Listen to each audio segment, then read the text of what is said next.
Hola de nuevo, bienvenidos y bienvenidas, que estamos 49 en este momento, en la segunda parte y última parte de la última sesión del ciclo Matemáticas de la COVID.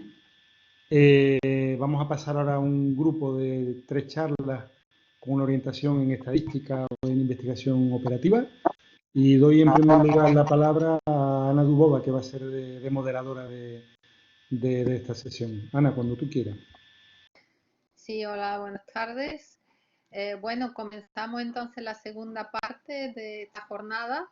La primera conferenciante va a ser Ángela Cabaña de la Universidad Autónoma de Barcelona y nos va a hablar sobre estimación del infrarreporte en datos de recuentos y su aplicación a la COVID-19. Ángela, cuando quieras. Alejandra, perdón, cuando quieras.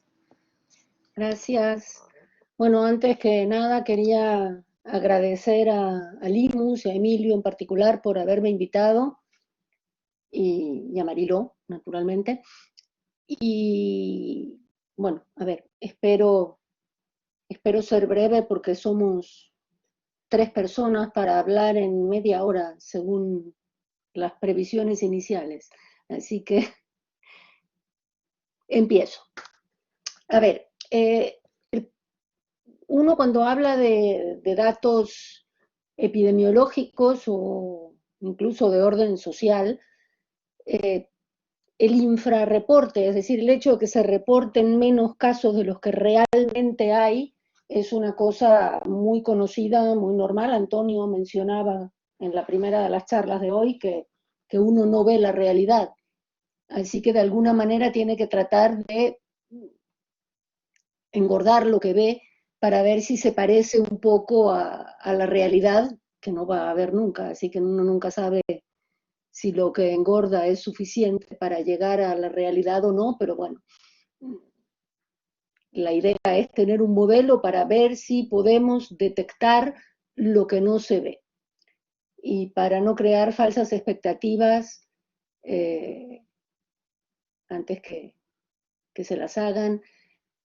¿Vamos a ver a los asintomáticos? Bueno, depende de los datos que tengamos. Si tuviéramos asintomáticos dentro del conjunto de personas diagnosticadas, pues sí, veríamos asintomáticos.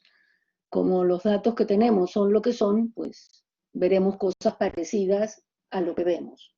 Es decir, detectaremos cosas clínicamente similares a las que están reportadas. Entonces, dependiendo del país en que uno esté estudiando, la región, la zona, pues dependiendo del tipo de dato que tenga, podrá haber asintomáticos o no. Bueno, trabajo alrededor de cosas de series temporales infrarreportadas, hay muchísimas, hay artículos de este en particular, el de Winkelmann es de 1996, así que esto no es una cosa que nos hayamos inventado, ni es decir, el tema. En un artículo del 2016 nuestro, encontramos una metodología muy sencilla para modelar el fenómeno de infrarreporte en series de recuentos, en series temporales en la cual los datos son números enteros. Y ese modelo es bueno, es muy simple, se los voy a explicar en un momentito. Lo hemos tenido que complicar para la presente pandemia, pero esencialmente el modelo es el original, el que vamos a... Funciona con series no estacionarias que tengan trend o una componente estacional, simplemente poniendo funciones de link en los parámetros, y puede admitir covariables. Y digo que en el pasado funcionó bien porque los datos que usamos en ese artículo del 2016, bueno, parte de esos datos venían de un estudio de papiloma, de virus de papiloma humano hecho en Girona, y los epidemiólogos tenían la misma impresión, es decir, los epidemiólogos tenían la impresión de que había un 30% de los casos que no se estaban reportando, y a nosotros, con los mecanismos que utilizamos y que os voy a explicar, pues nos dio más o menos lo mismo. Entonces, los epidemiólogos estaban de acuerdo con lo que nosotros estábamos diciendo, y entonces, en ese sentido, digo que el modelo en el pasado funcionó bien, así que esperemos que los resultados que estamos obteniendo ahora también vayan de acuerdo con la realidad. ¿Vale? El modelo es muy simple. Uno tiene un proceso, el verdadero número de casos diarios de la enfermedad, no los reportados, los verdaderos casos. Es un proceso no observable, este XN, que tiene una estructura autorregresiva de orden 1, es decir, es un, digamos, múltiplo. Esto no es un múltiplo, pero pensemos en un autorregresivo común y corriente, es un múltiplo de la observación anterior más un ruido. Bueno, aquí es lo mismo, salvo que como son enteros, tenemos que garantizar que este alfa círculo xn-1 sea un número entero. Entonces la manera de hacer eso es usar un thinning binomial, es decir, que este primer término, lo que queda del pasado, es una suma de Bernoullis con parámetro alfa de tomadas de 1 a xn-1. Es decir, hay que pensar que son como los sobrevivientes del instante anterior. Pongo un 1 cada vez que uno de estos se queda en el sistema y 0 si se va. Es una interpretación ad hoc, porque en realidad los enfermos de hoy no son los mismos que los de ayer, pero uno lo podría pensar de esta manera. Y a esto se le agrega un ruido Poisson independiente de las observaciones anteriores. Entonces, este proceso latente se llama, bueno, INAR, in the integer, autoregressive model, con ruido Poisson. Es una cadena de Markov homogénea que tiene unas probabilidades de transición que vienen dadas por la convolución entre la binomial que se obtiene aquí, condicionada a xn-1, y el ruido Poisson. Uno puede pensar en esto como un proceso de regeneración con inmigración de Poisson. Es un modelo muy conocido. Vale, pero uno no ve eso, uno no ve la XN, uno ve un poco menos.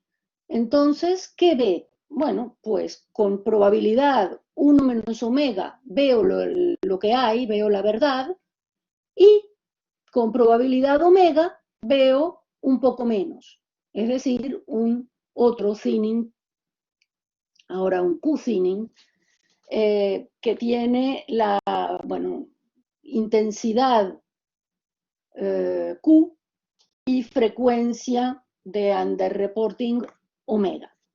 Uno podría pensar que puede escribir simplemente Q círculo omega con Q, admitiendo que Q puede valer 1 o 0, pero no, porque si uno hace eso el modelo no queda identificable. Entonces necesitamos los dos parámetros, necesitamos escribirlo de esta manera para poder estimar los parámetros. Bueno, esto tiene, el proceso latente tiene una estructura muy simple, es una distribución estacionaria Poisson, la media y la varianza son muy fáciles de calcular, las autocorrelaciones son como las de una R1. Y en función de eso se puede calcular entonces la esperanza y los momentos de orden 2 del proceso observado y su n. Entonces, bueno, la esperanza es un múltiplo de la esperanza del original, y la autocorrelación tiene la forma de la autocorrelación de un AR1, es decir, es una exponencial, pero multiplicada por una función que no depende del lag y que sí depende de todos los demás parámetros del modelo. Así que todo esto va a haber que estimarlo. ¿Cómo se estiman los parámetros? Bueno, máxima verosimilitud. Esto es así. Uno tiene un proceso, esto es un proceso de Markov oculto. Uno tiene una cadena que no observa, que es la XN, que está ahí arriba, están los estados observados, que son los I sub n de abajo, y conozco las probabilidades de transición y las probabilidades de emisión, es decir, la probabilidad de pasar de un estado a otro de la cadena original y las probabilidades de observar lo que observé, dado cada uno de los estados del proceso latente, y gracias a eso uno puede escribir la verosimilitud del proceso observado usando las ecuaciones forward de Kolmogorov. Entonces termina escribiendo la verosimilitud, que es una cosa que directamente es intratable, la puede estimar entonces en función, se puede escribir, se puede calcular esta probabilidad como una suma de unas cantidades que se calculan recursivamente en función de las probabilidades forward que vienen de las ecuaciones forward de Kolmogorov. Y el algoritmo, este forward algorithm, es un algoritmo relativamente reciente para calcular, al fin y al cabo lo que hay que hacer es multiplicar una matriz por potencias de una matriz por un vector, pero eso es muy desagradable desde el punto de vista numérico, y con este algoritmo, que uno obtiene un algoritmo lineal en el número de estados de la cadena, que por cierto es infinito, pero hay que recortarlo para poder hacer algo en la práctica, y esto, bueno, esto funciona numéricamente bien.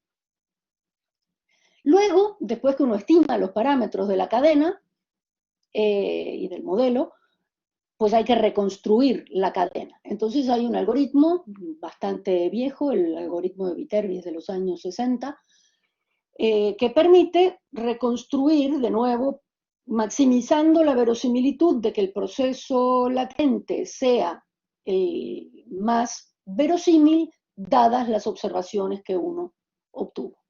Y esto es bastante fácil de calcular también, simplemente hay que maximizar la probabilidad conjunta de las observaciones, que son las Ys, con el proceso latente.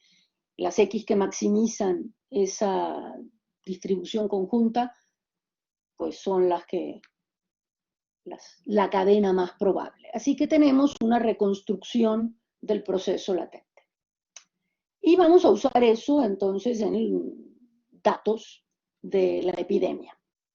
Como no podía ser menos, me voy a quejar de la calidad de los datos. Estos probablemente sean los peores que hemos tenido en toda la epidemia, porque son los del último día de los que publicó el Ministerio. El último día de la publicación del Ministerio, fantástica, tiene datos negativos en Cataluña, tiene este pico que es mucho más grande que el máximo de lo observado en la peor época de la pandemia, pero los datos son los que son. Así que con esto hay que trabajar. Esto lo podían haber distribuido en los días anteriores proporcionalmente, yo qué sé, se podían haber hecho montones de cosas, pero tenemos los datos que tenemos. Entonces, vamos a buscarnos un modelo para esto, para cosas como esta, que claramente no son estacionarias. Aquí hay unas tendencias que suben y bajan. Alejandra, perdona, no sé si ven mi... Alejandra, perdona, pregunta. ¿Sí? Pregunta relacionada con el de Paco Castro, pregunta sobre el pico, ¿cuál es? No sé a cuál te refieres, Paco. Ah, es que ustedes no ven mi ratón, claro. Perdón. Este no, pico. Las preguntas aparecen en el chat, no sé si los podemos dejar para el final o algo así, no sé. Prefieres que lo dejemos para el final quizá, ¿no? Cuando acabes, entonces... Esto era simplemente para hablar mal de los datos. Sí, muy bien. Este pico, estos números de casos negativos, en fin. Vale, y ahora ya tengo un pointer. Perdón, no me había despistado con el pointer. Bueno, entonces, la cosa es que tenemos una cosa altamente no estacionaria y de alguna manera hay que mirar cómo modelar la tendencia. Entonces, la manera de modelar la tendencia que estamos utilizando es poner aquí en la media de la Poisson una media variable que refleje la evolución de la epidemia. Que ahora en un momento les voy a decir cómo se hace. Viene de un CIR, otro más, el tercero en la serie de charlas de hoy. Entonces, bueno, la idea es esa. Vamos a ponerle al ruido toda la estructura de la epidemia que nos va a reflejar estas subidas y bajadas que hay en los datos.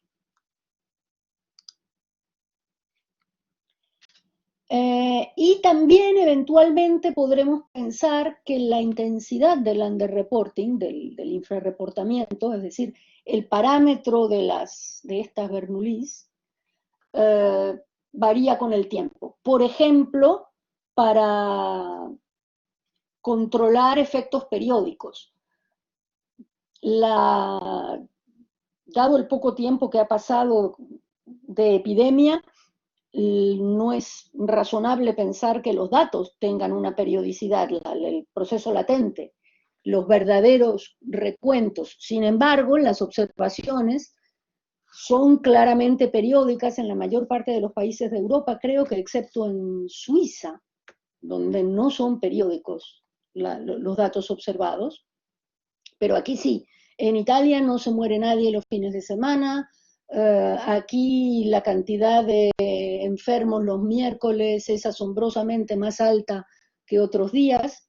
Eso es porque la gente va al médico los lunes y los PCR tardan 2 días en reportarse. Eso nos lo explicó un epidemiólogo. Pero bueno, esas periodicidades en las observaciones se pueden de alguna manera incluir aquí, en este parámetro de la Bernoulli. Bueno, entonces, ¿cómo vamos a hacer con la media del proceso latente? En el proceso latente vamos a poner el número de nuevos afectados, de individuos, la esperanza del número de afectados nuevos cada día. ¿Cómo vamos a modelar esa esperanza? Bueno, muy simple. Hay que considerar un modelo CIR como los que ya han hablado varias veces hoy, y lo vamos a simplificar simplemente sumando las últimas 2 ecuaciones.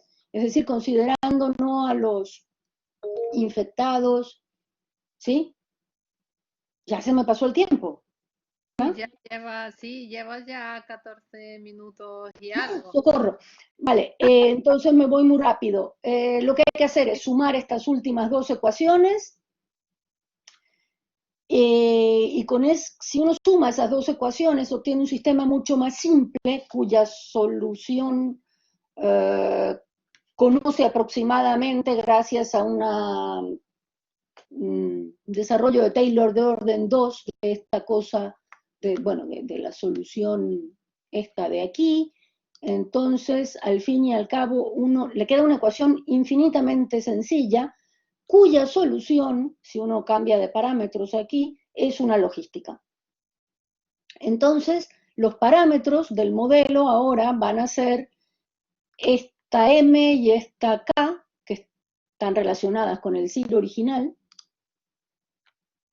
y lo que vamos a usar como lambda es los nuevos infectados cada día, es decir, la esperanza de esto. Entonces uno tiene una lambda que crece al principio de la epidemia y baja al final. Y los parámetros del modelo entonces van a ser alfa, el logaritmo de la M, la K, que es la beta menos la gamma, más omega y Q, o una Q variable para el underreporting. Se estiman por máxima verosimilitud, se calcula el forward algoritmo. Entonces, por ejemplo, usando los datos de Sevilla, uno obtiene que el proceso latente tiene esta forma, es alfa vale 0,82, lambda n tiene la forma de este dibujito, la I sub n, la omega, es 0,71, Entonces, con probabilidad 0,71 observo un thinning, y el thinning, la intensidad del underreporting varía con el tiempo de acuerdo a esto, al logit de 0,95 menos 0,2n. Y lo que obtenemos es, bueno, los casos observados entre el 26 de febrero y creo que fue el 8 fue la semana pasada, el 29 de mayo, la semana anterior, el fin de semana anterior hice esto. Había 2.500 observaciones y en realidad el número que se estima, la reconstrucción de Viterbi, es un poco más grande, son 3.755, es decir, que el sistema está perdiéndose 1.266 individuos que tenían las mismas características clínicas de los que observamos. Es decir, si lo que observamos incluía asintomáticos, en lo que reconstruimos habrá asintomáticos. Ahora sabemos que no, que aquí nadie le ha hecho tests a los asintomáticos. Así que si la reconstrucción fuera el verdadero número de individuos, pues solamente 2/3 han sido reportados y hay 1/3 que ha quedado perdido para el sistema. Aquí tenemos un dibujito que nos muestra, los azules son los observados, las estimaciones, la serie reconstruida es la roja, y tenemos lo mismo para donde queramos. Almería, en Almería se reportan un poco menos, no son 2/3, es un poco menos lo que se ve. En Cádiz, más o menos como en Almería, el tipo de underreporting. Córdoba, de nuevo, aquí bastante mejor, hay bastante menos underreporting en Córdoba. Granada, mejor aún, se reporta bastante más. Huelva, de nuevo, hay más underreporting. Jaén. Por cierto, Jaén y Sevilla tienen Q variable. En los otros no hace falta en las otras provincias no hacía falta poner Q variable con Q constante, ya el modelo iba bien. Hay lugares en el mundo donde la cosa es un poco peor, y estos son datos de Uruguay, donde solo se reporta la tercera parte de lo que hay un montón de underreporting, pero en Uruguay sí hay asintomáticos con PCR positiva, es decir, sí se le ha hecho tests a gente asintomática. Entonces aquí es de esperarse que toda esta gente que le falta al sistema también incluya asintomáticos. Bueno, Cataluña más o menos lo mismo, y esto se puede generalizar a modelos ARMA para datos, para counts más grandes, y como ya se me ha pasado muchísimo el tiempo, pues me voy de aquí, y estos somos nosotros al principio de la epidemia trabajando con finalismo. Tenemos una página web donde están todas estas cosas incorporadas, y pido disculpas por haberme pasado del tiempo. Bueno, muchas gracias por esto interesante. No sé si hay alguna pregunta. Sí, alguien ha levantado la mano, no lo estoy viendo. ¿Hay alguna pregunta, algún comentario? Breve, si es posible.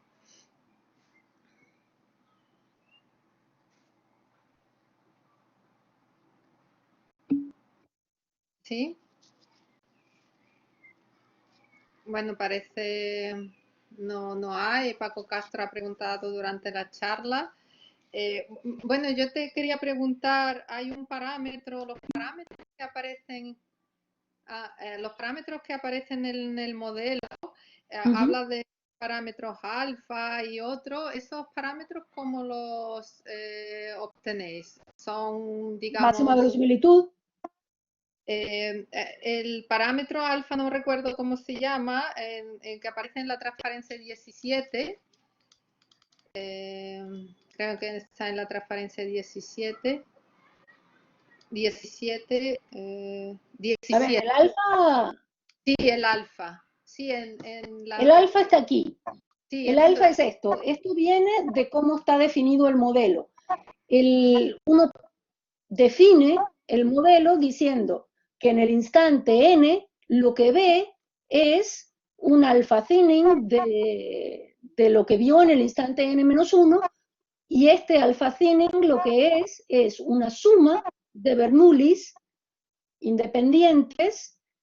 ¿De cuántas Bernoullis? Pues estoy sumando xn-1 Bernoullis, pero y cada una de esas Bernoullis tiene parámetro alfa. Son parámetros conocidos, o sea, alfa es un valor que es conocido, no depende. No, desconocido.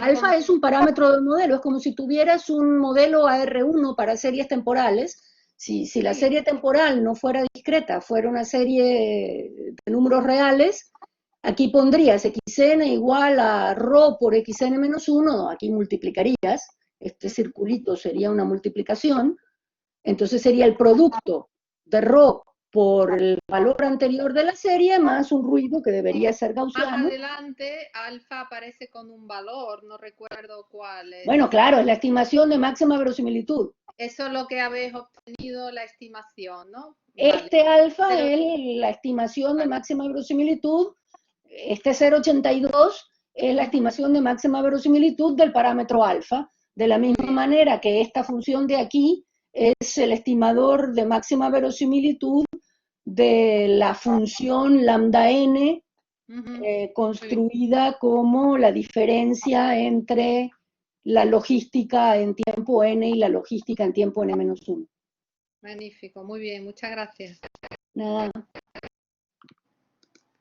sé si hay alguna otra pregunta. Bueno, si no hay más preguntas, muchas gracias de nuevo, Alejandra, y pasar a la siguiente conferenciante. No sé, María José es, ¿no? Sí, aquí estoy. ¿Va a hablar? Aquí bien, está, muy bien. perfecto. Muy bien, ya lo tenías preparado. Estaba atenta. Sí, muy bien, muy bien. Bueno, pues la siguiente conferenciante, María José Rodríguez del BECAM, va a presentar un trabajo en colaboración con varios autores. Bueno, adelante, que nos cuentes de qué va el trabajo y quiénes son los colaboradores. Bueno, cuando quieras. Muchas gracias, Ana, por la presentación.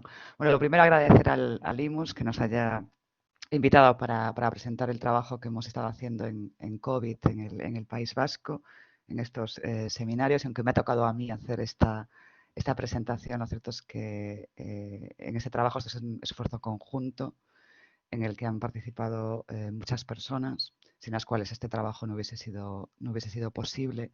Y entre todas esas personas sí me gustaría señalar a tres, porque bueno, pues su papel ha sido no solo importante, sino también esencial. Una de ellas es Inmaculada Arostegui, de la Universidad del País Vasco, y también de BECAM. Otra persona es Deji Lee, también de BECAM. Y por último, pero no menos importante, es Eduardo Millán, de Osakidetza, que es el Servicio Vasco de Salud, que ha sido el encargado no solo de extraer los datos con los cuales nosotros hemos estimado nuestro modelo, sino también garantizar la calidad y la fiabilidad de esos datos. A diferencia de otras charlas que hemos escuchado hoy aquí, nosotros hemos tenido la gran fortuna de contar con datos, yo creo que de gran calidad, dentro de la complejidad que suponen los datos de COVID por muchos motivos. Y lo cierto es que Eduardo, en este caso, no ha sido la única persona que ha participado en ese proceso, han sido muchísimas horas para definir criterios de inclusión y de exclusión, de qué individuos incorporar, qué individuos no incorporar, criterios que han ido cambiando a lo largo del tiempo. Bueno, hemos tenido, yo creo que mucha suerte en este caso. Antes de empezar, un poquito de historia de por qué empezamos a trabajar en este este proyecto y, bueno, a principios de marzo, si no me equivoco, yo creo que fue alrededor del 6 de marzo, un hospital se puso en contacto con nosotros, bueno, en particular se puso en contacto con Inmaculada Aróstegui y nos pidió ayuda para realizar predicciones a corto plazo del número de hospitalizaciones debidas a COVID, un poco pensando en lo que parecía que se avecinaba y que desgraciadamente luego ocurrió. Que bueno, luego después de escuchar a Ángel Manuel, no sé si debemos hablar de predicciones, pero bueno, más o menos por las mismas fechas, Gobierno vasco y el Servicio Vasco de Salud también se puso en contacto con Beckham, ¿vale? Para que les ayudara y les diera soporte en su respuesta frente a la COVID y a partir a raíz de esa solicitud se creó un grupo de trabajo multidisciplinar que se le llamó el Grupo de Trabajo Vasco de Modelización y el trabajo que yo voy a presentar hoy es uno de los desarrollos metodológicos, bueno, no desarrollo, de los enfoques de modelización que se han desarrollado como parte de ese grupo de trabajo. En realidad han sido 3, este solamente es uno de ellos. Bueno, teniendo en cuenta el objetivo que se nos había solicitado, que recordad que era predicción a corto plazo de ingresos hospitalarios, aunque luego posteriormente también hemos centrado nuestro interés en predecir mortalidad y últimamente también en realizar predicciones a más largo plazo, podemos pensar en dos grandes aproximaciones, o dos enfoques generales. Uno sería utilizar modelos estadísticos o modelos puramente basados en datos, ¿vale? O más bien modelos que al menos no tienen en cuenta explícitamente la dinámica de transmisión de la enfermedad o la evolución de la pandemia. Y otra posibilidad sería utilizar modelos mecanicistas o modelos compartimentales, como los modelos SIR que se han hablado ya varias veces a lo largo de esta sesión. Bueno, la estrategia de modelización que nosotros hemos seguido en este trabajo de alguna manera recoge, y eso es una opinión obviamente muy personal, recoge lo mejor de estos dos mundos. Por un lado, utiliza un modelo mecanicista, en particular utiliza un modelo SEIR, pero utiliza datos, y nosotros hemos utilizado datos del País Vasco para estimar los parámetros desconocidos que rigen ese sistema diferencial. Y además esa estimación se hace desde una perspectiva bayesiana, lo que de manera natural permite, por un lado, incorporar información previa acerca de esos parámetros, de los parámetros que intervienen o que participan en ese sistema diferencial y, por otro lado, además, también cuantificar la incertidumbre asociada a las estimaciones que proporciona el modelo. Bueno, por muchos motivos. El primero es por la necesidad de dar una respuesta rápida a esa solicitud, pero también porque ninguno de los integrantes de este equipo tenía experiencia previa en este tipo de modelizaciones. Lo cierto es que no empezamos desde cero, ni mucho menos, sino que todo el trabajo que nosotros hemos realizado en realidad se basa en un paper publicado previamente por Hauser y colegas. Es un preprint en realidad. Yo creo que se publicó a mediados de marzo del 2020 y el objetivo de ese paper en realidad era estimar la tasa de mortalidad ajustada por edad, teniendo en cuenta o corrigiendo por dos fuentes de sesgo en los datos. Por un lado, lo que se ha comentado anteriormente, el infrarreporte en el número de casos confirmados, es decir, no representa la totalidad de casos reales infectados, y por otro lado también el delay o el retraso en la mortalidad, lo que en estadística se conoce como la presencia de datos censurados por la derecha. Obviamente fue necesario adaptar y extender su modelo para el objetivo que nosotros buscábamos, que era, como decía, predicción de ingresos hospitalarios, pero nos hicieron la vida relativamente sencilla o muy sencilla, porque al tiempo que estos autores publicaron el paper, también hicieron público el código necesario para ajustar y para correr esos modelos. Así, de manera muy breve, ¿qué es lo que proponen esos autores en el trabajo? Lo que proponen es un modelo SEIR, susceptible, expuesto, infectado y eliminado, ¿vale? Donde hacen una distinción, en este caso, entre infecciones asintomáticas e infecciones también sintomáticas, ¿vale? Y yo creo que una de las fortalezas de este modelo es que tiene en cuenta la edad, tiene en cuenta el grupo de edad. Lo que hacen los autores es estratificar la población en 9 grupos de edad de 10 años, es decir, tenemos el grupo de edad entre 0 y 9 años, el grupo de edad entre 20 y 19 años y así sucesivamente hasta el grupo de edad de 80 años y más. Y lo que hacen es dividir la población de cada uno de esos grupos de edad en 5 compartimentos, ¿vale? El compartimento de susceptible, el compartimento de expuesto o individuos en periodo de incubación, que ellos asumen que no son infecciosos, después los infecciosos asintomáticos y los infecciosos no asintomáticos, o sintomáticos, perdón, y por último los recuperados. No voy a entrar en detalle porque creo que lo han explicado muy bien en las charlas anteriores, simplemente indicar que en este caso lo que el modelo asume es que un individuo susceptible del grupo de edad K-ésimo, K aquí va a representar el grupo de edad, ¿vale? Puede infectarse por contacto con individuos sintomáticos o individuos asintomáticos de cualquier otro grupo de edad.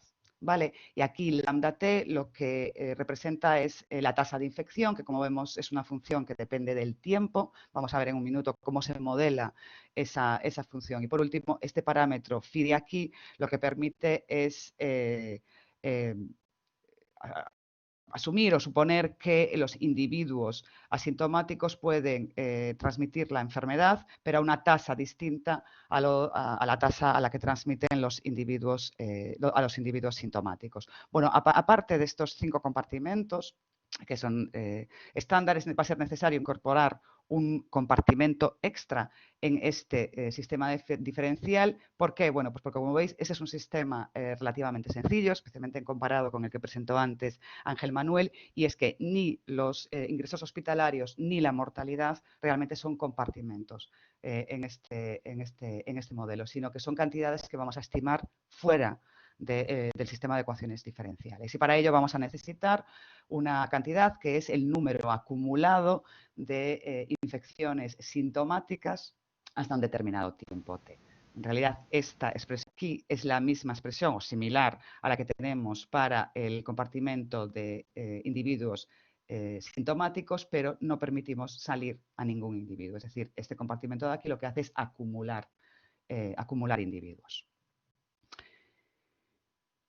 Bueno, con respecto a lambda de t, que es esta función de aquí, que es la que controla, digamos, la transición entre susceptibles, entre el compartimento de susceptibles y el compartimento de infectados. ¿Cómo proponen los autores modelizar esta función? Bueno, pues de esta forma, beta por una función f de t, donde beta, en este caso, lo podemos interpretar como la probabilidad de que el contacto entre un individuo susceptible y un individuo infeccioso dé lugar a una nueva infección. Y luego f de t es una función que depende del tiempo, adopta esta forma de aquí y lo que nos permite es incorporar el impacto o la reducción en la transmisibilidad debido a la implementación de medidas de control o de medidas de control, y en particular en este caso del lockdown. Bueno, no voy a entrar en los parámetros de esta función, son 4 parámetros, pero sí es importante entender el valor de eta, porque eta lo que es esta asíntota inferior. Vale, y lo que representa eta es realmente la reducción relativa con respecto a beta en la transmisibilidad una vez que las medidas de control están completamente implementadas. Y como vemos, una vez que el valor de eta se alcanza, se mantiene constante a lo largo del tiempo. Es decir, esta tasa de infección o tasa de contagio no permite, o su especificación no permite que esa tasa de contagio suba a partir de un determinado momento. Por ejemplo, a partir del inicio de la desescalada. A partir de un determinado momento empezamos a notar que el modelo proporcionaba estimaciones de ingresos hospitalarios que era una infraestimación de los ingresos hospitalarios que estábamos observando. ¿Vale? Y por tanto lo que hicimos fue modificar esta tasa de infección como, bueno, pues permitiendo que subiese a partir de un determinado momento. ¿Vale? Es decir, existe otra función aquí, a partir de un determinado tiempo t c sub 2, que lo que hace es permitir que esa tasa de infección vuelva a subir, en este caso también hasta una asíntota superior, que en este caso viene determinada por eta 2. Todos los que voy a mostrar al final de la charla se han obtenido asumiendo esta tasa de infección modificada. Bueno, ¿qué es lo que nos proporciona la solución al sistema de ecuaciones diferenciales? Lo que nos proporciona para los 5 compartimentos, vamos a decir, estándar, sería el número de individuos en cada uno de esos compartimentos y para cada grupo de edad. Es decir, lo que nos da son casos prevalentes. Vale, y luego tenemos el compartimento extra que necesitábamos incorporar en nuestro sistema. ¿Qué es lo que nos da la solución aquí? Bueno, lo que nos da es el número acumulado de individuos del grupo Késimo, en este caso, de individuos infectados con síntomas. Es decir, son datos acumulados. A partir de este valor, a partir de esta cantidad, es posible calcular el número de nuevas infecciones sintomáticas en el día T, simplemente restando al acumulado el día T, el acumulado en el día T-1. Y esta cantidad es la que ahora vamos a utilizar a la hora de estimar los ingresos hospitalarios y luego posteriormente la mortalidad. Bueno, ¿cómo estimamos la mortalidad o los ingresos hospitalarios, primeramente? Bueno, lo que consideramos es que existe una probabilidad, epsilon sub k, que en este caso depende del grupo de edad, de que una persona que se infecta y desarrolla síntomas pueda necesitar hospitalización. Vale, y además consideramos que hay un retraso entre que yo desarrollo síntomas y que necesito hospitalización. Por lo tanto, al final, el número de ingresos hospitalarios en un tiempo T, en este caso es el día T, ¿vale? Para el grupo Késimo se calcula en función del número de nuevas infecciones sintomáticas en los ND días previos, ponderado ahora por el tiempo, por la distribución del tiempo entre que desarrollo síntomas y que necesito hospitalización. En realidad, esto es una densidad discretizada. Vale, una cuestión importante que veis aquí es que el modelo supone que solo los individuos infectados con síntomas pueden requerir hospitalización. Vale, con respecto a la mortalidad se calcula de manera muy similar, solo que en este caso la mortalidad se calcula a partir de los nuevos ingresos hospitalarios en los ND días previos. De nuevo, una suposición que estamos haciendo aquí, que además sabemos que es falsa, es que solo los individuos que ingresan, ¿vale?, van a morir debido a COVID, van a fallecer, lo cual no es cierto. Y aunque los resultados son buenos, los resultados que tenemos, bueno, es una limitación de este modelo. Bueno, ahora lo que he hecho es presentar la parte, vamos a decir, mecanicista de la estrategia de inmunización que hemos seguido. Pero como comenté al principio, en nuestro caso hemos utilizado los datos del País Vasco para estimar todos los parámetros que han ido apareciendo en esta presentación. Y lo hacemos desde una perspectiva bayesiana.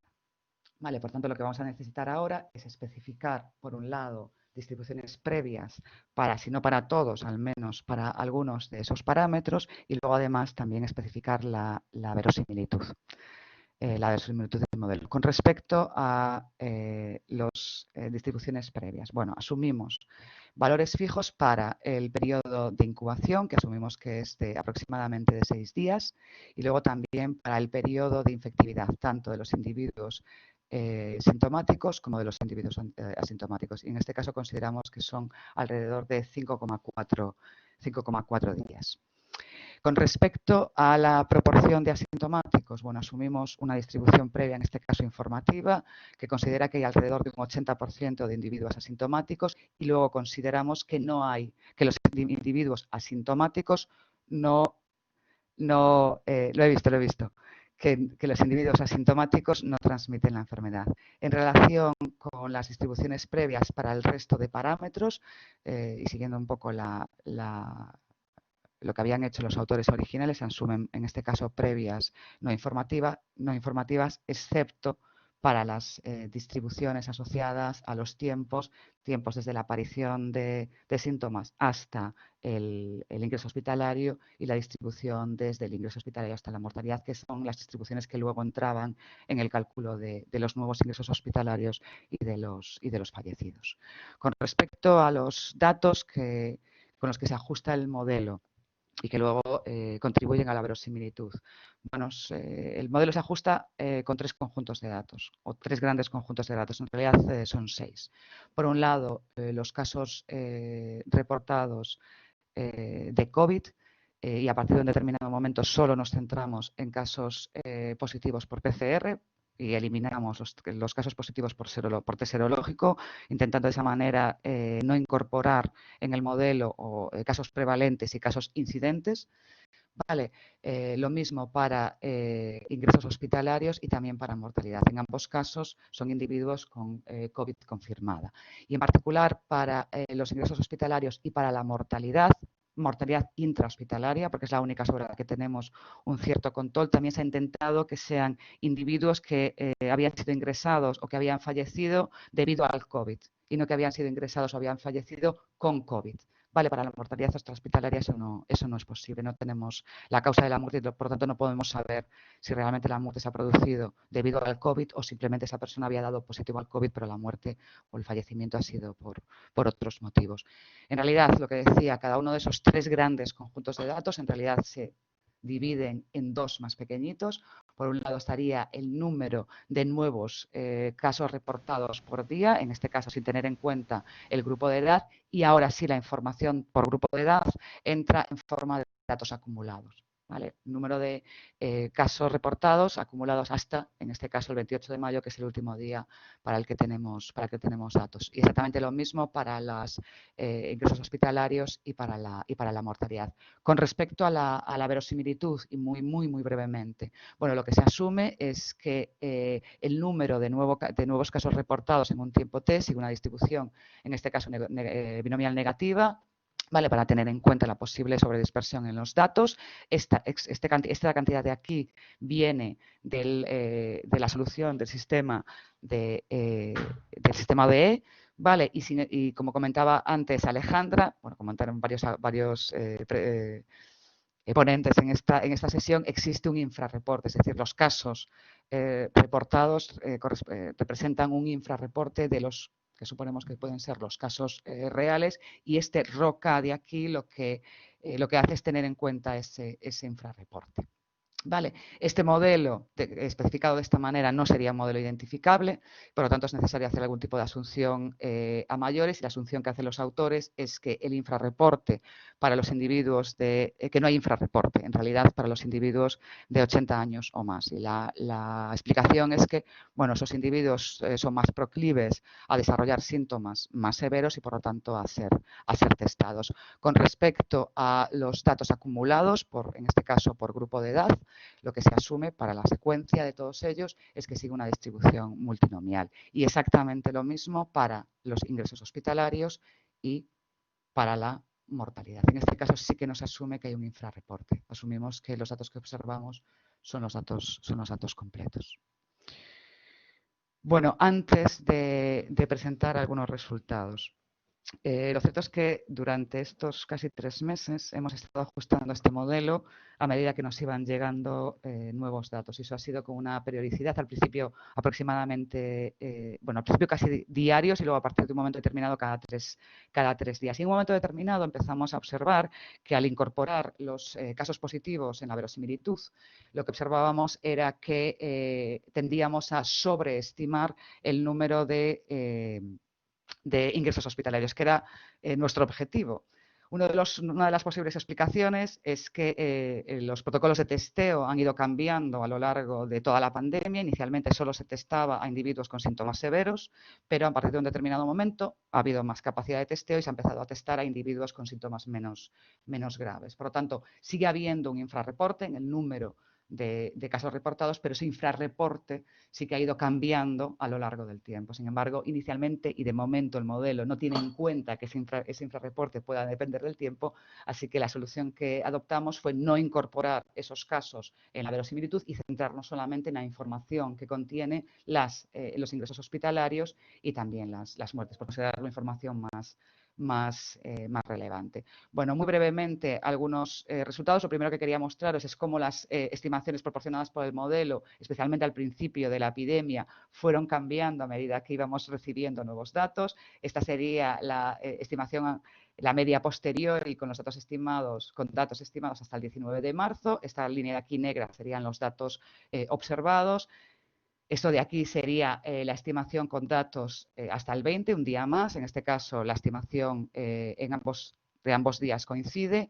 Esto sería con datos hasta el día 22 de marzo, esto con datos hasta el día 23 de marzo, 25, aquí hicimos una proyección más larga, 20 y 27. Y como veis, hasta esta fecha el modelo estimaba que todavía seguíamos en una fase exponencial de la epidemia. Sin embargo, en el momento en que estimamos el modelo ya con datos hasta el día 30 de marzo, vemos cómo la estimación cambia y empezamos a estimar un decrecimiento en el número de nuevos ingresos hospitalarios diarios. Estos son casos incidentes. Vale, una tendencia que se ha mantenido con ciertas fluctuaciones desde aquella fecha. Vale, en este caso los últimos datos que aparecen aquí serían los del 10 de abril. Lo que quería mostrar con esta figura, con esta gráfica, era por un lado que el modelo no fue capaz de detectar el pico, fue necesario un decrecimiento más o menos sostenido en el número de nuevos ingresos hospitalarios para que el modelo fuera capaz de recoger ese decrecimiento, pero además, bueno, pero sobre todo cómo el modelo realmente se va adaptando a los datos a medida que esos datos van llegando. Bueno, ¿y cómo están las cosas a día de hoy? Bueno, esto sería los resultados del modelo con datos ajustados, del modelo con datos hasta, creo recordar que es el 28 de mayo. En negro tenemos los datos observados. La línea azul sería la media posteriori y las bandas de color, las bandas azules que aparecen ahí, sería la banda de credibilidad al 95%. A partir del 28 de mayo lo que aparece sería la predicción realizada por el modelo, ¿vale? Y también los datos que tenemos hasta la fecha, que creo que se corresponden al 6 de junio. Lo que vemos es que, bueno, primero hemos sido capaces de recuperar relativamente bien la evolución en el número de nuevos ingresos hospitalarios, pero parece también que las predicciones que estamos realizando del 28 de mayo, en este caso hasta el 6 de junio, también son se acercan bastante a los datos observados con posterioridad. Como decía, yo creo que de los puntos fuertes de este modelo es que permite hacer predicciones para los diferentes grupos de edad y aquí tenéis los resultados para los 9 grupos de edad. Una cosa que tenemos que tener en cuenta es que el EGI en estas 9 gráficas es diferente. Vale, de nuevo, excepto para los 3 primeros, donde claramente yo no soy capaz de ver ningún tipo de tendencia. Para el resto de grupos vemos como el modelo es capaz de recuperar con relativamente bien la evolución en el número de nuevos ingresos hospitalarios y también como las predicciones, en este caso por grupo de edad, bueno, pues se ajustan bastante a los datos observados con posterioridad. Eso con lo que respecta a ingresos hospitalarios. Con respecto a muerte o fallecimientos, este serían los resultados. De nuevo, la línea roja sería la media posterior y las bandas de credibilidad al 95%. Y sí que parece que aquí, en lo que respecta a la predicción realizada por el modelo, estábamos siendo ligeramente optimistas. Aunque es cierto que aquí los números son muy pequeñitos y cualquier cambio de 1 o 2 individuos, independientemente de la importancia que tengan, por supuesto, pues hace parecer que la predicción es peor. Lo mismo por grupo de edad, y aquí lo que vemos claramente, lo que ya sabemos es que la mortalidad, bueno, pues ha sido especialmente importante. Si vemos aquí el EGI ha sido especialmente importante en el grupo de 80 años o más. Con esto ya termino. Simplemente, bueno, quiero decir, simplemente indicaros que lo que hemos hecho con estos resultados es reportar o hacer informes al principio diarios y luego a partir que creo que fue del 20 de marzo cada 3 días, no solo con datos del País Vasco, sino también para 7 de sus principales áreas sanitarias, de lo que se llaman OSIS, las Organizaciones Sanitarias Integradas, ha sido un trabajo ingente, y luego aquí tenéis algunas limitaciones y fortalezas del modelo, pero creo que ya he ido comentando a lo largo de esta presentación, y cualquier duda que quede, pues estoy abierta a que me preguntéis e intentar responderla. Con esto ya termino. Muchísimas gracias. Y ya siento haberme pasado el tiempo, Ana, ya te veía subiendo la mano. Sí, bueno, ya la he bajado, ya. Bueno, muchas gracias por la charla. No sé si hay alguna pregunta breve. Sí, Pérez. Sí, hola Coté, ¿me Hola, oyes Pera, ¿qué bien? tal? Sí, te Un escucho saludo. perfectamente. Todo bien, no nos podemos quejar. Me ha gustado mucho tu presentación. Mira, solo Muchas tengo una gracias. pequeña observación, que es que Sí, como, digamos, parámetro fijo, habéis sí, considerado el periodo de incubación de unos 5 días y pico, ¿no? completamente de acuerdo, Pera. Lo cual es razonable porque, bueno, es lo que Lo publican veis en ahí. el informe del Imperial College, etcétera, ¿no? Pero yo creo que es age dependent. O sea, dado que estudiáis por grupos de edad, yo creo que el periodo de incubación para la gente mayor es más largo. Hay algunas evidencias al respecto, ¿no? Quizá esto podría explorarse. Sí, mira, a ver, una de las limitaciones es asumir primero un parámetro fijo cuando estamos además en un contexto bayesiano. Quiero decir, deberíamos haber asumido una distribución previa para también tener en cuenta la incertidumbre con respecto a ese valor. Estamos considerando un único valor. Y luego sí puede ser incorporar también, lo que no tengo claro, y aquí tendría que pensar, es cuánta información contienen los datos, vale, que nos permitan calcular esas tasas dependientes de la edad. Ya. Pero sí, completamente de acuerdo. De hecho, también quiero decir, bueno, ahora no, con los datos de cero prevalencia, inicialmente teníamos dudas hasta qué punto era razonable también suponer que la proporción de asintomáticos era la misma independientemente del grupo de edad. Ahora está más o menos, parece que es similar, excepto en el grupo más joven, donde es ligeramente inferior. Gracias. A ti. Bien, no sé si hay alguna otra pregunta.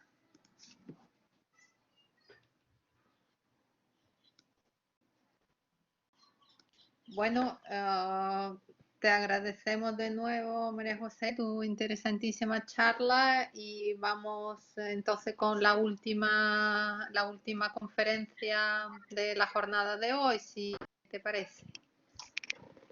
Ajá. Muchas gracias a Bien. vosotros. Muy bien, muchas gracias. Sí, Bien, hola. Sí.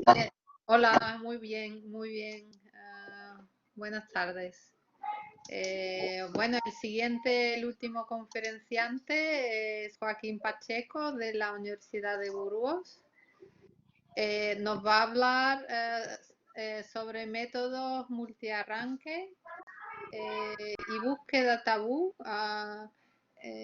para el reparto de viseras protectoras en Burgos y provincia. Cuando quieras, por favor. Sí, ¿se me oye bien? Sí, yo te Venga, oigo bien. pues empezamos.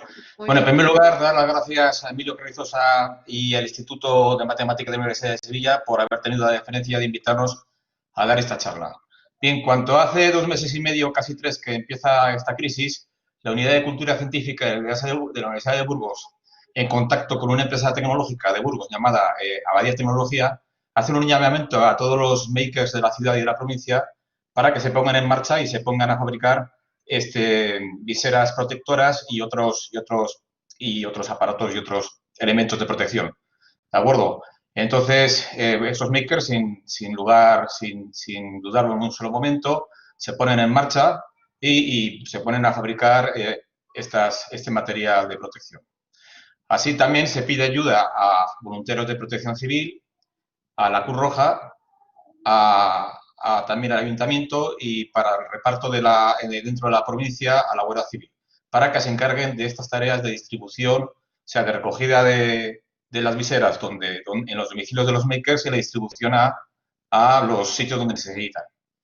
Bien, de esta forma van llegando estas viseras y este material, estos ganchos de protección, van llegando a hospitales y centros de salud, van llegando a residencias de personas mayores principalmente, y también posteriormente farmacias y clínicas, y ya el último, el pequeño y mediano comercio.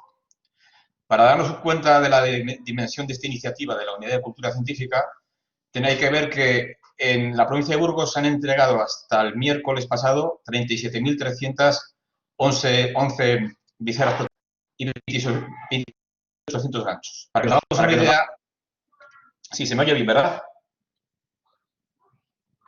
¿Sí? ¿Se me oye bien?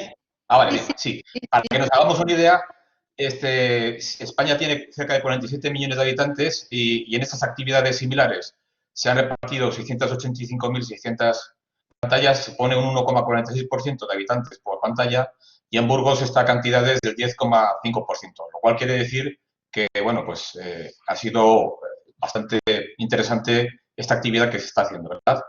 Otros datos que dan idea de la dimensión de este problema es que, por ejemplo, en Burgos Capital ha habido 1.450 puntos de entrega y en total de la provincia 2.700.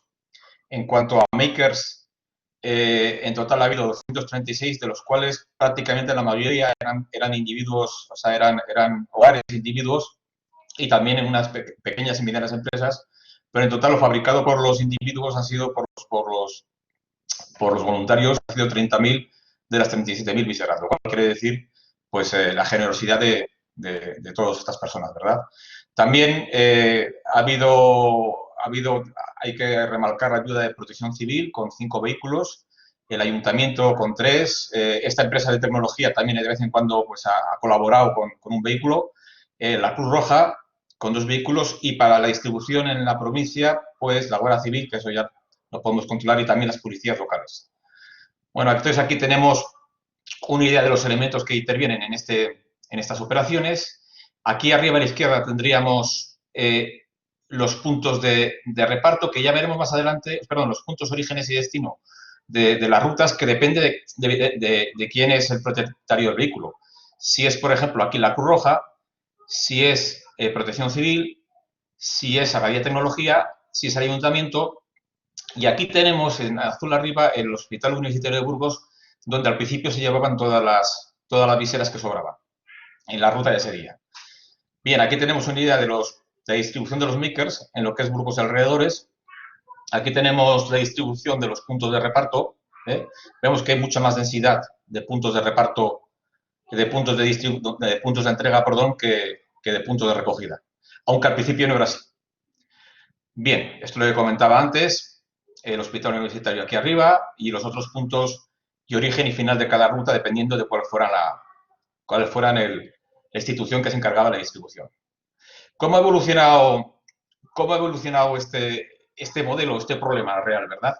Bueno, en principio pues fue una locura, ¿no? Es decir, había como 50 o 60 o 70 puntos de visita en los primeros días. Principalmente eran makers, donde se recogían las viseras y después no se acumulaban. No había muchos puntos de destino, principalmente eran hospitales, residencias, centros médicos, y siempre, como no había stock, pues siempre las actividades de recogida se hacían justo antes de las actividades de entrega, y el material acumulado se llevaba al hospital universitario, lo que sobraba se llevaba al UBU, que ahí se dejaba lo que sobraba, y después, bueno, a partir de ahí, pues ya el UBU también empezó a tener satisfechos sus necesidades y entonces empezó a acumular un cierto stock. Poco a poco este stock se fue acumulando, con lo cual estas operaciones de entrega y recogida no hacía falta que se hicieran las recogidas antes de las entregas, incluso se tiende a hacer ya de forma separada. Y de hecho, también, como se va viendo afortunadamente, de forma descendente esta entrega de viseras, por otra parte, Protección Civil ya fue poco a poco dejando de dar cobertura logística, o sea, de hacer las rutas, y se fue incorporando el Ayuntamiento, ¿de acuerdo? Con lo cual esto hacía también que los orígenes y destinos cambiaran, ¿de acuerdo? Por otra parte, a veces, pues la empresa tecnológica hacía a veces de almacén, a veces también fabricaban, entonces, bueno, hacía de ambas cosas. Entonces, vaya que... Y también por esta época intermedia, pues la Cruz Roja también a veces colaboraba, con lo cual tenías 4 o 5 vehículos, cada uno de un padre y de una madre, como se suele decir, con orígenes y destinos, pues, diferentes. A veces eran rutas abiertas, a veces eran rutas cerradas.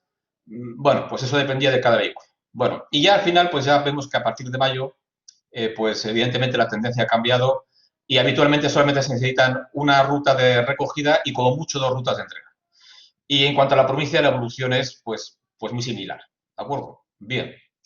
Bueno, entonces, la Unidad de Cultura Científica, para llevar a cabo esta tarea de distribución, nos llama para que nos encarguemos de desarrollar un sistema de optimización de rutas para la planificación de estas entregas, de estas recogidas y entregas. Bueno, en principio, cuando el sistema es sencillo, pues no hay mucha dificultad, pero claro, cuando tienes muchos puntos, como en estos casos, y además cuando, sobre todo al principio, que las recogidas tenían que ser antes de las entregas y ver que siempre hubiera suficiente material en el vehículo antes de entregar, etcétera, pues bueno, pues una serie de restricciones conocidas, pues lo hacía más complicado. Entonces, bueno, nosotros teníamos desarrollado un sistema para logística comercial, o sea, que se basaba en un algoritmo de optimización de rutas, más o menos sencillo, y después, bueno, a ver, es el problema clásico de VRP de rutas con restricciones clásicas, y también teníamos GIS de la provincia de Burgos, ¿verdad? Pues bueno, pues con el GIS este propio también que teníamos desarrollado, con la cartografía de la provincia de Burgos, adaptamos este sistema pensado en logística comercial para este problema de logística sanitaria, de logística humanitaria. Bueno, la única adaptación que yo pensaba que había que hacer es, bueno, hacer cambiar las matrices de distancias para que las recogidas fueran antes que las entregas. O sea, pues haciendo infinito, pues que las distancias entre las entregas y las recogidas, pues bueno, pues así hacía que los puntos de entrega fueran antes que las recogidas. Eso así me las imaginaba yo muy felices. Entonces, bueno, el sistema al principio fue dando sus soluciones, ¿verdad? Más o menos todos felices y funcionando bien. Pero a los pocos días vimos un problema que aunque realmente no era de muchos puntos, pero vimos que las rutas que daba lugar nuestro sistema pensando en logística comercial y adaptando con estas pequeñas adaptaciones al problema que teníamos, pues veíamos que tenía soluciones que no eran muy convenientes. Sobre todo veíamos, por ejemplo, aquí, cuando tenías, por ejemplo, veis en la ruta de aquí de la esquina de la derecha abajo, ¿verdad? Veis que tiene que ir una serie de pueblos que están un poco a las afueras de Burgos, pero ya son 30 kilómetros este pueblo, otros 30 este pueblo de distancia, entre ellos 15-20 kilómetros, total, que esta ruta son 100 kilómetros y encima la metemos ahí otros puntos de recogida y entrega dentro de lo que es Burgos, capital, con lo cual esta ruta se va a 100 kilómetros, más de 100 kilómetros y más de 4 horas de duración. Mientras que tienes estas dos rutas de aquí, que tienen apenas, pues solamente visitan un punto de recogida, van a Lugo y vuelven. Como veis, no a más 15 minutos. Y después una ruta que digamos que sería la rosa, que sería más o menos relativamente normal, entre comillas. ¿Veis? Esta es la ruta que dura 4 horas. Claro, desde un punto de vista de logística comercial, esto es una solución aceptable. ¿Veis? Bueno, porque ya al conductor que me haga esto, bueno, ya le compensaré, ya le asignaré otro día rutas más cortas, pero desde un punto de vista de logística sanitaria, estas distribuciones tan desiguales no era bueno, precisamente por una razón, entre otras, por una razón, que es que esos conductores no son gente contratada, son gente voluntarios que están haciendo un servicio y que además funcionan coordinados entre ellos. Entonces, si uno está durando 4 horas y cuarto y otro un cuarto de hora, como el siguiente trabajo que tengan que hacer coordinado, uno va a estar esperándole 4 horas al otro. Y esto, teniendo en cuenta que esta gente hace las tareas bastante coordinadas entre sí, pues realmente no es muy conveniente, ¿verdad? Vale. Se entiende un poco, entonces tuvimos que rehacer el sistema, que veremos adelante cómo lo hicimos, para, bueno, pues no minimizar la duración de toda la ruta, sino minimizar la duración de la ruta más larga, como primer objetivo, y como segundo objetivo, pues sí, minimizar la duración de todas las rutas, ¿de acuerdo? De esta forma, teníamos, para esta misma instancia, para esta misma problemática del día 2 de abril, desarrollamos un nuevo algoritmo, ¿verdad?, adaptando el anterior, donde se ven 4 rutas que, bueno, pues estas 3 salidas se reparten entre las 3 rutas de aquí. Esta ruta de arriba, pues se va al polígono. En total, se va compensando, y aquí vemos, si queréis, las diferencias entre ambos enfoques, ¿verdad? Y como, bueno, pues una compensa la distancia de 70 kilómetros con solamente 2 visitas, en cambio, estas más cortitas de 32 kilómetros, pues con 13 visitas, y bueno, y esta intermedia de 54 kilómetros con 6 puntos de visita, de forma que al final el tiempo estimado pues entre la máxima y la mínima, pues no llega a 3 minutos. En cambio aquí, sin embargo, pues la distancia, aunque fuera 40 kilómetros menor, desde un punto de vista es mejor, pero desde un punto de vista social, esta excesiva distancia pues no favorecía la coordinación del trabajo de estos amigos de protección civil o del ayuntamiento, ¿de acuerdo? Bien, de hecho, este enfoque min-max, o sea, esto de minimizar la duración de la ruta más larga, no es nuevo en nuestro grupo de investigación. De hecho, trabajó la primera tesis Cristina Delgado en su tesis en el año 2001 y después en un artículo posterior trabajamos en este problema. Después otros compañeros que veis aquí y después en los últimos trabajos que hemos hecho también en este problema min-max desde un punto de vista muy objetivo. Bueno, bien. Y después, ¿cómo hemos implementado detalles de la implementación de este sistema? Bueno, en primer lugar, calcular la matriz de distancias y tiempos, redefinirlas en su caso, cuando en los casos, al principio sobre todo, cuando los orígenes iban antes que los destinos, ¿de acuerdo? Establecer orígenes y finales de cada ruta. Hay que tener en cuenta lo que he dicho antes. Ojo, que hay diferentes, a veces, no ahora, pero ha habido un momento intermedio donde ha habido diferentes instituciones que se han encargado, que han colaborado coordinadamente de esto, pero cada una de ellas finalizaba o sea, empezaba y finalizaba en diferentes puntos, que a veces era el mismo, a veces diferentes. Bueno, entonces ahí. Con lo cual, lo primero es, a ver, sí, bueno, una vez el core sería un método de inserción combinado con un método de búsqueda tabú que se va repitiendo varias veces hasta que pase una serie de iteraciones y mejora. Bueno, pues algo sencillo. Nos olvidamos ya de procedimientos que tengan en cuenta distancias euclídeas, bueno, las coordenadas, porque aquí estamos hablando de que si la matriz de distancias, bueno, las has cambiado, que si estamos hablando de un entorno básicamente urbano con cantidad de direcciones prohibidas. Con lo cual, chico, pues olvídate, ríos por medio, direcciones prohibidas, olvídate esto. Vamos a un algoritmo de inserción sencillo, ¿de acuerdo? De inserción más barata. Como veis ahí, bueno, pues sería en cada paso ver cuál es el elemento que inserto, y para favorecer el tema de la inserción, o sea, para que esta inserción favorezca el problema min-max, hago una pequeña modificación que ha funcionado, que es la siguiente. En principio yo defino todo el conjunto de inserciones factibles, en cada paso voy añadiendo un elemento, para ello elijo, veo cuáles son todo el conjunto de inserciones factibles, cuáles de esas inserciones, si yo la ejecutara, no aumentaría el tiempo máximo de la ruta más larga en ese momento, con lo cual tiende a ir añadiendo a rutas diferentes, no a la misma, ¿de acuerdo? Y, bueno, si ese conjunto es vacío, pues, bueno, pues hago que el conjunto L' sea todo el conjunto de inserciones factibles, pero si no, me quedo con ese L'. Y ahí hago una especie de lista de candidatos en el cual de forma aleatoria escojo uno de los mejores, dependiendo de un parámetro alfa. Si alfa es igual a 1 sería elegir únicamente el mejor, si alfa es igual a 0, pues ver entre todo este conjunto. Nuevamente cojo alfa igual a 0,91, es decir, casi determinístico, pero que me da el suficiente grado de variación. Venga, pues ya estamos con ello. Después, el procedimiento de búsqueda tabú, bueno, básicamente es modificar un procedimiento de búsqueda local. Un procedimiento de búsqueda local lee una solución inicial, en este caso la que me da el algoritmo de inserción, y voy bajando voy moviendo de una solución a otra solución vecina hasta que no encuentre mejora. Bueno, si uno puede ver que la búsqueda local, el problema es que es una búsqueda ciega, que se queda en el primer óptimo local, pero que si uno permitiera movimientos hacia arriba, empeoramientos, aunque de forma controlada, podría llegar a valles, por ejemplo, aquí donde está el punto S, incluso donde está el punto U, que sería el óptimo global. Vale. Entonces, ¿cómo hago eso? ¿Cómo implemento eso? Pues permitiendo que una solución pueda ir a la solución vecina mejor, pero aunque suponga empeoramiento. Por ejemplo, aquí esta que está en Q, a la derecha. Y para evitar ciclos, pues determinados atributos los declaro tabú.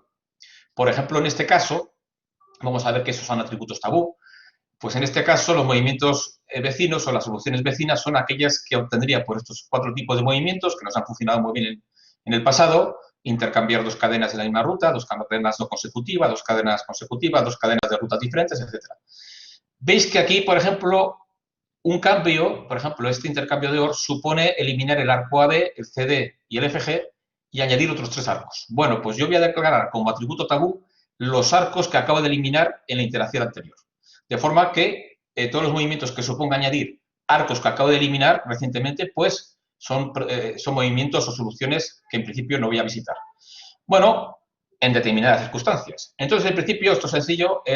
se comienza en una solución inicial, se va pasando de una solución a otra solución vecina mejor, ¿de acuerdo? Como esto permite empeoramiento, la solución actual no tiene por qué ser la mejor solución vecina encontrada, que la guardo en esa estrella. Sí, ya termino, gracias. Y entonces, en cada defino el conjunto de soluciones vecinas, muy bien, y en cada iteración sencillamente elijo la mejor solución vecina, que no sea tabú, o sea, que no suponga incorporación de arcos que acabo de eliminar, o, en su caso, que mejore la mejor solución obtenida hasta ese momento. Bueno, también utilizo un criterio intermedio para favorecer este primer objetivo, ¿de acuerdo? Pero tampoco vamos a meternos mucho en ello. Y sencillamente decir, bueno, conclusiones. Con esto hemos conseguido ahorro tiempo en la planificación de rutas, disponer de hojas de rutas y mapas, disponer de una planificación ordenada y lógica, poder programar más visitas diarias, sobre todo al principio, tener un control de los tiempos previstos y los que se lleva a cabo en la realidad, es decir, que las rutas que uno planificaba al final se correspondían los tiempos con la realidad, y en su caso poder ajustar velocidades y tiempos de carga y descarga para hacerlo más fiable. Y bueno, después un ahorro de más de una hora, sobre todo los primeros días del primer mes y la primera semana, las primeras 5 semanas, de más de una hora en los tiempos de ruta, que ha supuesto en esta franja, pues, 120 horas finales de entre marzo y abril. Lo que ha supuesto son 120 horas de servicio que han podido hacer estos voluntarios de Protección Civil, la Cruz Roja y el Ayuntamiento en otras tareas humanitarias. Hemos tenido un reconocimiento, como veis aquí en la prensa. Aquí, bueno, a mí me gusta lo he elegido porque creo que nos va a gustar a todos, las matemáticas al servicio de la lucha contra el coronavirus, ¿de acuerdo? Aquí está nuestro sistema, ¿vale? ¿Qué más? Y después otro segundo reconocimiento es que nos han dado un premio, la Junta de Castilla y León, este es un señor muy feo con barbas, la Junta de Castilla y León nos ha dado un premio a la iniciativa Innovación frente al coronavirus en el apartado social humanitario. Y bueno, pues acabar, ya termino, pues expresando mi agradecimiento a estos señores de aquí de la izquierda, a la Unidad de Cultura Científica, que son realmente los que han montado todo este sistema, ¿de acuerdo? Además han tenido la deferencia de invitarme a ayudarles y además me han ayudado además con esta presentación, muchos de los datos son suyos, y este es el grupo nuestro, pues de nuestro grupo de investigación, y hay un grupo de amigos con los que solemos colaborar. Y nada más, muchas gracias. Bueno, muchas gracias, Joaquín, por la charla tan interesante y útil y aplicada. No sé si hay alguna pregunta. ¿Sí, Emilio? Bueno, yo más que una pregunta era un comentario, y el comentario era felicitar a Joaquín y su equipo por supuesto, por el reconocimiento que ha obtenido, por el interesante trabajo que ha desarrollado. Y ciertamente una reflexión que supongo Joaquín comparte conmigo es que en todo el tema de la COVID estamos hablando y estamos muy preocupados los científicos por los problemas de predicción, pero ciertamente hay una parte muy importante que es en la que Joaquín se ha volcado, que es la de la gestión de unos recursos limitados, en este caso el tiempo para hacer ese transporte. Entonces, creo que es una vertiente quizás menos difundida en los medios, que es cómo se gestionan adecuadamente los recursos, pero importantísima. Y el trabajo que ha realizado Joaquín y su gente es un trabajo que sin lugar a dudas es referente en este tema. Sí, sí, muchas gracias, Emilio. Sí, yo lo que veo es que, fíjate, por supuesto, cuando ocurre como en este caso, que no hay vacuna ni hay antivirales realmente que funcionen. Bueno, a ver, que funcionen o específicos, ¿no? Algunos han funcionado más bien, bueno, cuando no es muy grave el tema, ¿verdad? Pero cuando hay eso, entonces, el tema de la prevención y sobre todo de la gestión de recursos es crítico, me parece a mí. O sea, también, por supuesto, la parte médica y la parte de predicción, que además la parte de predicción sirve también para gestionar, para predecir, por ejemplo, las unidades UCIs que se van a necesitar, pero ambas partes yo creo que son complementarias y claro, el tema logístico, la logística sanitaria y la logística humanitaria, yo creo que es crítico, sobre todo cuando tenemos una situación de estas, ¿verdad? Sí, yo creo que sí, claro. Muy bien. Muchas gracias. ¿Hay alguna otra pregunta, comentario?